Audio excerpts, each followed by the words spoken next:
তো হ্যালো বন্ধুরা, সবাই কেমন আছো? আশা করি সবাই ভালো আছো। আমিও ভালো আছি।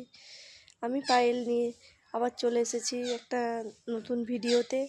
তো দেখো, আমাদের বাড়িতে আজকে সকালবেলায় উঠে আমি কাজকর্ম সারার পরে সবজি কেটে নিয়েছি। তো শীতের মরশুমে আমাদের বাড়িতে ফার্স্ট রান্না হবে পুঁই মিচুরি, বেগুন, আলু, সিম টিম দিয়ে বিভিন্ন রকম সবজি দিয়ে রান্না হবে। কেটে নিয়েছি, কেটে ধুয়ে রেখেছি।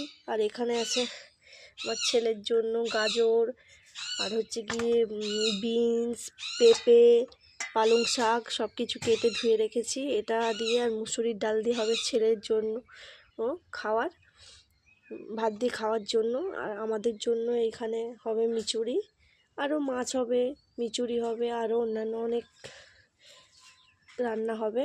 তো দেখো রান্না করি। তো চলো, টাটা।